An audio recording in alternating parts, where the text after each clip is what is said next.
Who thinks that peer review is broken? It's very, very binary. Very binary. Okay. Well, Richard, you can be the first person to get up then, please, and go to the board and tell me if you think there are any problems with peer review, not necessarily if it's broken, where you think that it is. And somebody will have left you a pen. Here they are, behind me. And all right, does this drawing, shall I talk about my drawing or? you can talk about the drawing, I can give you the mic. All right. Okay, so the two things I'm going to put on this diagram are what I see as ways that peer review might be improved. I'm going to call peer review chipped, not broken. I think we all know that in the end peer review has a lot of faults, and I'm going to get the first one to say it, that it's like democracy, it could be improved, but can we think of a better system? So I'm going to get that in first because everyone's going to say it. And I think that's the thing to bear in mind. We all know that peer review overwhelms researchers, and we know that it can delay results getting to publication. We may not appreciate quite so much how biased and capricious it can be.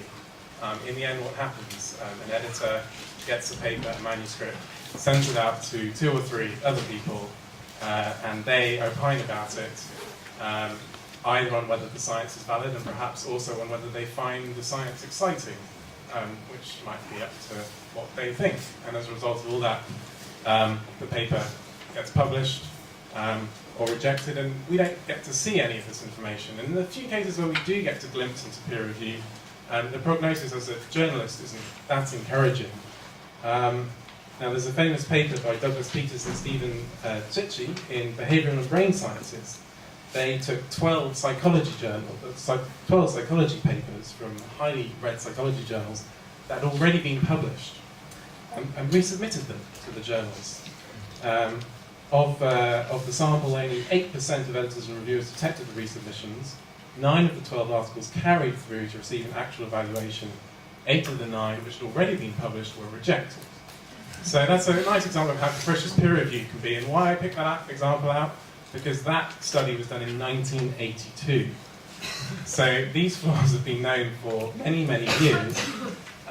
More lately, we've had John Bohannon at Science do a study where he made up a very obviously flawed paper, sent it around hundreds of journals, and 150 of them accepted the paper. They clearly had not done proper peer review or any peer review.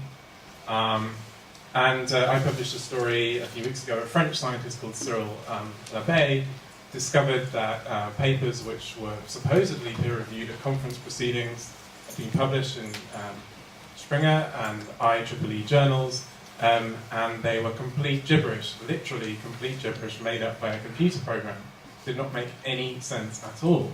So could not possibly have been, even briefly looked at, let alone gone through peer review. So, these examples don't sound too encouraging, but you say, what about peer review at top journals? It couldn't possibly be like that. Well, I want to go back to the example of Arsenic Life, this paper in 2010, where a researcher said they found a bacteria in a lake that could grow on arsenic, that could incorporate arsenic into its DNA. And when that was published, people started looking at that and saying, hey, that's not really chemically possible. Has the arsenic really been incorporated into the DNA? And it all kind of fell apart. Now, 3 years later, a journalist at USA Today managed to get the peer reviews for that paper.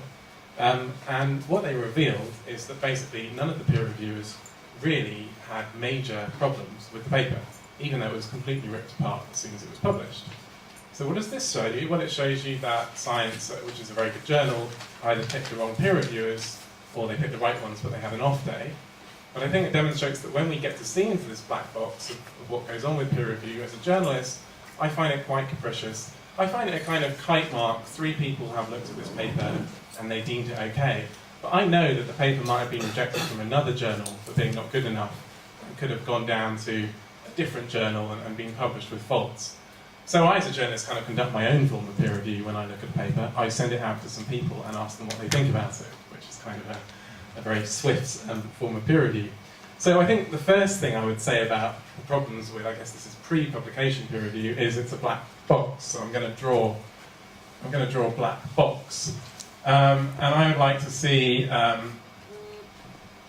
more of these reviews opened up. And some journals already do this. EMBO Journal, F1000. I had a list that I've now forgotten, but there are some others where you can see the text of the peer review alongside the paper, not necessarily the name of the peer reviewer, because taking away the anonymity there, some people say it could lead to problems where a junior researcher might not feel comfortable critiquing a Nobel Prize winner's work. But that, I think, is the problem. There's a lot of actual great peer review there. There's a lot of terrible peer review there. It's very hard to evaluate whether it's broken or not, because we don't get to see it, do we? I mean, that's the point of peer review. So it's hard to tell whether it's generally great but occasionally capricious, or whether it's always really biased. And all you get when you ask people is anecdotes. So number one, where I think peer review could be fixed, I would like to see more of these reviews opened up, not necessarily perhaps with the names of the reviewers, but if they wish. So I think there are problems with that idea, but that's one thing I'd like to see. The second thing I'd like to talk about, I'm going to draw a picture of a tap, which I'm really bad at drawing, but it looks something like that. Water coming out, and those are some hands. Okay, so one of the problems with scientific research in journals nowadays is sometimes it's very irreproducible. People just can't reproduce it. It can be full of statistical flaws. Research that appears in journals sometimes obviously doesn't have enough statistical power to even find the effect that the study is looking for, which means that the study may as well not have been done. Now, I think that just as doctors and nurses are told to wash their hands in hospitals, so journals should institute checklists, statistical checklists that they should automatically apply to every paper that comes through. Image searches, plagiarism checks, there are automated programs that do this. Statistical checklists, what is the power of your study?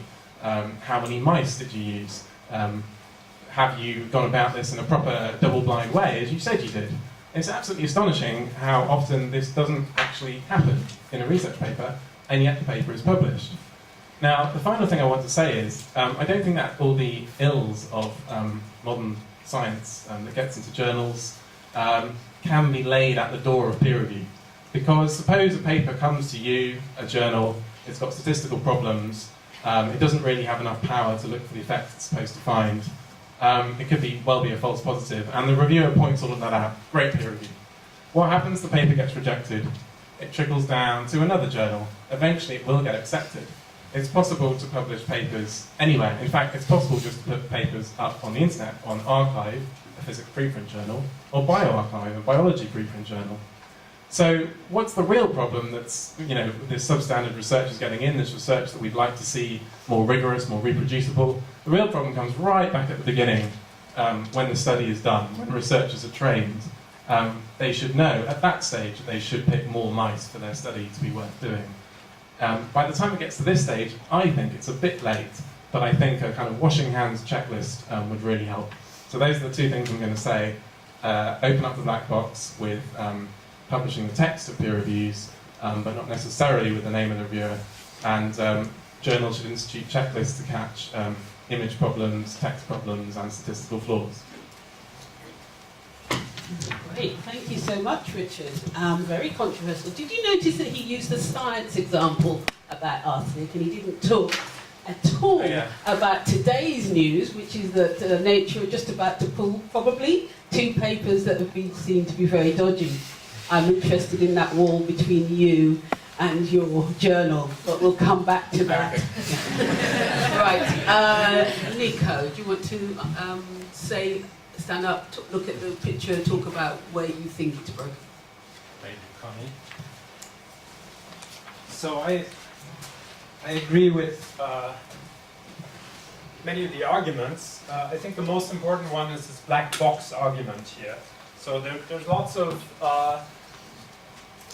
problems that we're going to be discussing today that are not finally going to have a very simple solution. One of them is fraud. I think that's, of course, a problem, but it's not the major thing we should be talking about today. Similarly, just expanding the evaluation pre-publication would not really solve any of these problems. We'd just be throwing more resources at a very hard problem, which finally is about the fact that science is very hard. Assessing science is just a very difficult problem, and if you limit the number of reviewers that do this, or the time period that you have in order to do this, it's never going to be perfect, right? So as long as we say we have this fixed time period, pre-publication evaluation, and then we decide now it's been approved and it's published and it's out there, when this misrepresents the nature of science. The strength of science is that nothing is ever carved in stone, right? Everything can be revised. And because science is difficult, it often happens that a study turns out later to be incorrect. And this is the primary reason for that is not that scientists are fraudulent. Sometimes they are, most of the time they're not. It's also not that scientists are not good at what they do. I mean, of course they may make mistakes, but they're doing their best, right? I mean, it's sort of that's the best we can do, right? The problem is that these are very hard questions, and they need to be open to revision later on, post-publication, right? So, and that's the reason why I think the place where it's broken is really this black box, right? That we conduct peer review in secret, pre-publication, which makes it impossible to bring the deepest wisdom of the entire community to bear in this process, right? And why are we doing it this way? Well, very simple. The system was devised at a time when we didn't have the internet, right? So to someone who grew up with the internet, imagining how peer review should work, the present system would definitely not be the most attractive solution, right? That's why there's sort of this generational gap when we discuss this kind of thing. There's sort of more senior people from the industry as well as scientists who've sort of grown up with the present system of peer review and appreciate all of its checks and balances and the subtleties of it, and they are not so willing to imagine an alternative, right? And then there's a younger generation that's grown up with the internet, and they can't, the moment they reflect on how it works, they can't believe that we're doing it this way, right? So I think what we need is to really think from scratch. Given internet technology, how do we want to organize this collective cognitive process by which we evaluate our science, right? This is, I think, the big challenge. And in this context, of course, it's important that there are strong interests involved, right? The publishing industry has done science a great service historically, right? And they've had an important role, and they have an important role. But they're also making incredible amounts of money, and they have a strong interest in keeping that role, right? And if we reinvent peer review, most people's ideas, I edited a collection of visions for the future, so most of the ideas that come up, they amount to scientists using the internet to sort of self-organize the evaluation of papers, and then the publishers feel like, well, we're disintermediated, we're being cut out as the administrator of peer review, right? And that is a major conflict, right? So in this kind of discussion, we should always also explicitly talk about these strong interests that are involved, and find a good solution. Great, thank you, Nico. So we've got two with the black box. I'm going to get one of the publishers to speak now. Here he is. Great, thanks. I was just about to agree with everything, of course. I mean, just touching on the one point on publishers, the publishers don't have an interest in maintaining the peer review system status quo. I mean, tying the status quo around peer review to publishers and publisher success and profits, to me, are really kind of two different things.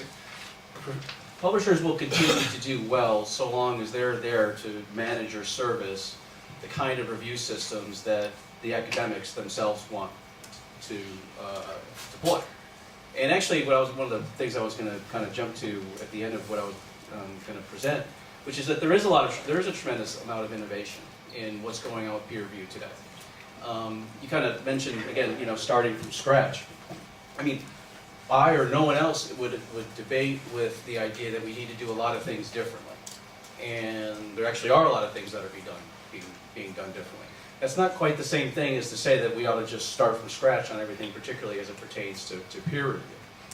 What I was going to draw, and Connie, let me know if I still need to draw, but it wasn't. Please do. Well, it wasn't going to be much. I mean, the analogy, and this is that I was going to draw, was something like, well, it could be this, right? Which I would say is a rubber band, right? So use the analogy of a very strong, I'd like to actually describe it as an unbreakable rubber band, really, really strong. Because peer review and academia today is stretched. So this is a very, very stretched rubber band. And in part, what's driving a lot of the issues is volume. There's volume of new research. There's volume of new authors entering the system. There's all the stressors around finding reviewers, and all of those are real. And if you play the analogy out, like the more you stretch that rubber band, the easier it is, you could say, for bad things to filter through. And clearly, a lot of bad things do filter through peer review. And what I was going to talk a little bit about in terms of what all of Richard's case studies are, they're true. I mean, and I was active in the sting that he referred to as well. There's no denying that a lot of that happens. But a sense of perspective is also important too. Roughly anywhere from 1.4 to 1.6 million articles go through peer review and are published in academic journals each year. You don't hear about the 1.5 million or whatever it is that are done correctly, that are sound science, and just that that are just kind of into the literature and built upon and used. What you hear about are the ones that go wrong. And that makes sense. Particularly as I'm talking to a class of journalists, you're going to focus on the ones that are really more interesting, and for better or worse, the interesting ones are the ones that went wrong. So they get a lot more attention. There's a lot of studies done in regards to, like maybe one of the questions later about retractions, and there's debates as to whether or not are there more retractions today because there's more problems in science itself, or is it just more eyes on the science, or is it transparency, and of course what we can do through the internet to see more papers and share more information. There's conflicting results there in terms of whether or not it's getting worse, or if our ability to see what's going on in science is the same as is improved. So with that, I was just going to say and we can come back to this a little bit more, but be sure to focus on the positives too. That there are a lot of things that there's a lot of new incentive systems. There are different kinds. You can do things like the black box. I mean, the black box. Opening up the black box probably makes a lot of sense and is very productive in a lot of fields. And I know that there's a lot of journals that are doing that, and it probably works for those journals. It may not work for everything. I mean, for every pro to one idea, there's probably a con to that idea too. So I think what a lot of the publishers are doing is working with the editorial boards to figure out what's exactly right for their journal, what's right for your community of authors. And if you want to be more innovative on the peer review space, they will be. If they want to be more traditional, then that makes sense for that journal too. But the good news is that there's a lot of diversification and a lot of innovation that's being built into the system. I'll leave it at that. Thank you, Tom. We won't take the analogy of the rubber band any further because sometimes they break. Peter. I said it was the unbreakable rubber band. There was a reason I said it was rubber. Because I knew you were going to say a rubber band would break. I can use any of these pens again. Yeah. So I can't draw, so I'll just get this over with. And, I'm cheating because that's not really a drawing. I'm using a symbol. That's a 0, which is the number of alternatives to peer review which offer any hope for any kind of progress. And then I'm going to put a load of dots in which sort of represent all the variants of the peer review process. And I'll put a few dots outside for homeopathy journals and things like that. So, let me look at my notes I was just scribbling down. I study judgment and decision making. That's what my research is about, the psychology of how people make decisions and judgments. And that topic is replete with, I mean, it's a given, apart from, you know, economists don't believe this. Economists think that everybody makes perfectly rational decisions and so on. But outside of the sort of economics world, it's a given that judgment is fallible and that choices can be erroneous. And not just randomly so, but consistently so. In other words, you can predict, you know, there's even a book called Predictably Irrational, which has been doing very well, which is all about, there are characteristic patterns of failures of choices to be consistent or rational or reasonable in certain ways. And this has all become, you know, quite popular in the, you know, in the popular literature.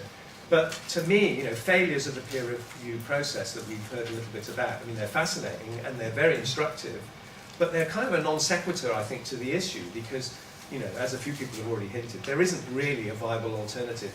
We're stuck with using judgment and, you know, human intuition, informed intuition. I don't mean just sort of like, you know, naive people. It's peer review, not just a vote of the masses on what happens. So what we need to find, I mean, this idea of opening up the black box is what people like in my field do. You know, we study what are the conditions which promote good judgment or that cause poor judgment.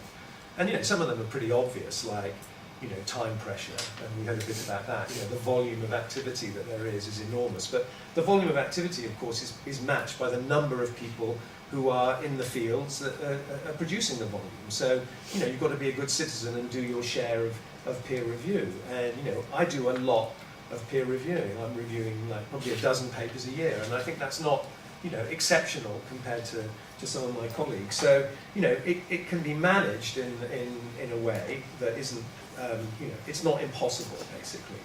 And, you know, we hear a lot of things about sort of papers being withdrawn and, you know, academic scandals and bad practice that wasn't detected. Now, to me, that illustrates really a sort of what I call the paradox of progress, which is as things get better, we find out more about how bad they are or were. And typically, that's matched by some attempt at remediation. So, you know, now, for example, there's kind of journals in the fields which I'm involved with. You can't publish a paper without submitting your raw data so that someone can check it to see whether or not, you know, it shows, does it exhibit any of the characteristics of fake data?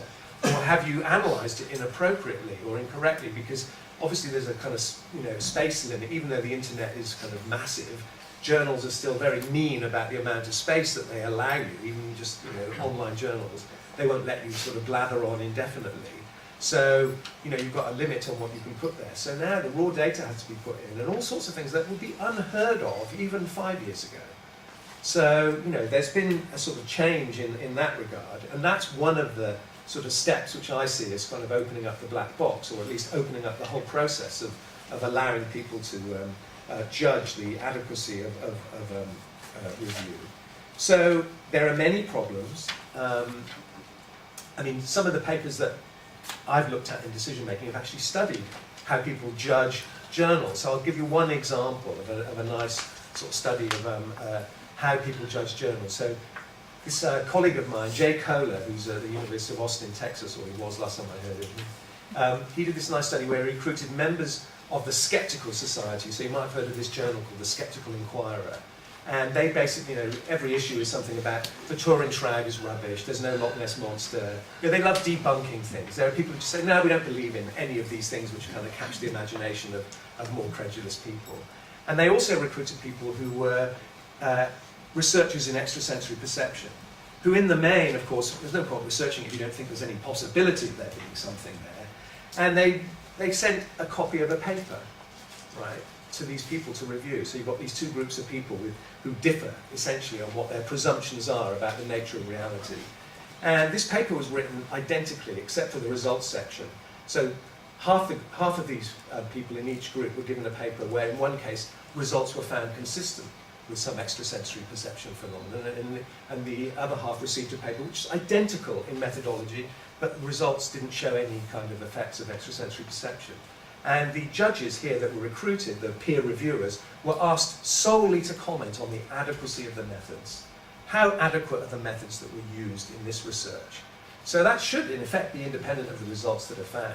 But of course, as you can imagine, it wasn't. So when the research found evidence for extrasensory perception, all the ESP researchers said, pretty good research, you know, well conducted, properly, rigorously done. The skeptics said, no, nonsense, there wasn't a control for this, that, or the other. When it drew a blank, you got the opposite effect. The skeptics rather liked it, and then the ESP researchers didn't. So, you know, you can see how you could start to explore these things. And there's an odd sort of taboo about judgment, like we don't have the minutes of every cabinet meeting published online within a minute of that meeting ending. We're not allowed to see how juries make their deliberations in criminal cases, so we can't see how they might go wrong too, and that's a jury of peers, of course, in theory at least. And there seems to be a presumption that there ought to be something kind of magical and secret about the judgment process. And that is something which has definitely got to be unpicked, because that is promoting poor judgment, because it's not, you know, the practices and the arguments that are used, which may be very questionable in the judgment of the papers, need to be, you know, exposed. And there's no tutoring of peer review. So, for example, you know, one of my PhD students was sent a paper to review. She's never reviewed a paper before, and she said, I've just been sent this. I said, oh, that's because you submitted a paper to that journal, and now they think you're fair game. No, you know, there's no certificate with like cycling proficiency or anything like that that says, I know how to review a paper. You know, my student just sent this paper and said, right, get on with it. And, you know, just like actually in my day, when you started out being a lecturer, as you can probably judge, you know, there was no tutoring in how to be a lecturer either. You know, you just got on with it. And so there were all sorts of appalling things that I could tell you I did when I was, you know, a lot younger than I am now. But, you know, there aren't any sort of colleges or standards of peer review. And because it's often anonymous and secret, the learning process is very slow. And we don't get any kind of spreading benefits of good practice, or we don't reveal what poor practice is. So there are all sorts of things which are wrong with the way the thing operates. But, you know, that's something which we can work on and remediate. I don't think fundamentally, as I said, there's any alternative. Just before I put the microphone down, which I can see you're craving me to do, I would say that there's something wrong with the relationship between publishers and academia. And I'd love to say a lot more about that, but I know I've already outstayed my welcome for the preliminary case anyway. Thank you very much, Peter. Very interesting. So we have open access to explore, and we also have open peer review to explore, but I'm going to go to open access next. So Maria, come and tell us about what you think. Thank you. So, is peer review broken? It sounds like a very loaded question. It sounds a bit as if we gathered here just to do a post-mortem on peer review. But I agree with the other speakers that peer review is perhaps chipped, perhaps stretched, but not actually broken. And I like this black box analogy, which is, I think, a source of a lot of problems. But actually, on many Biomed Central journals, we do open peer review. So all the medical journals in BMC series are actually a white box, so I can't reach as high. But we do have a lot of the white box. So around 25% of articles published by Biomed Central are published under open peer review. So that's so far about 35,000 articles that we have published on open peer review. So you can look into the box. You can see, when we go into the pre-publication history on those articles, you can see the original manuscript as it was first submitted to the journal. You can see who the referees were and what they said. You can see what the authors responded, the point-by-point response, and the revised manuscript, and then any re-reviews and the final version. So there is some openness. It is starting. We've done this ever since Biomed Central started in 2000. So there is some openness, and I think it helps. So far, it has worked a little bit better on the medical side. but we do have also biology journals that do open peer review, for example, Biology Direct, where the papers are published together with referee reports and the author's response, so it's more like a debate paper, where in one PDF you have everything, the manuscript, the reports, and the author's response, so you can see it and judge for yourself. So you can see any potential conflicts of interest that reviewers may have. You can assess for yourself whether the reviewers were qualified in your opinion or not. You know, there are some conflicts between the academia and publishers, but I think not all publishers are really interested in maintaining their status quo, because in open access, the publishers are very focused on the authors. So that's the nature of the business. The author focus is there. So we are listening to what our authors want and what they see as problems. And I think what is not great about peer review at the moment is the time. So what I would draw is a clock.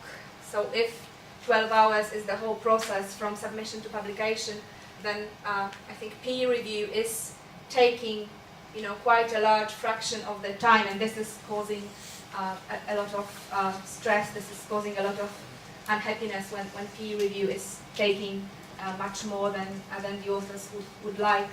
So I think that solutions should focus on trying to shrink this time, on trying to take the pain out of peer review.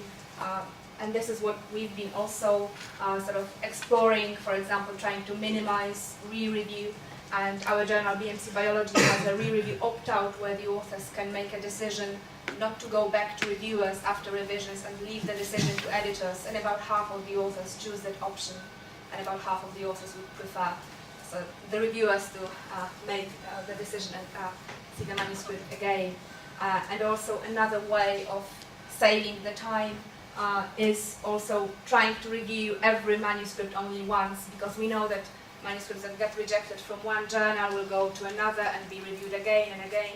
So whenever a manuscript is rejected just because it's not interesting enough, but there is nothing seriously wrong with it, we try to find a home for it in another journal that has appropriate scope, but maybe sort of lower threshold.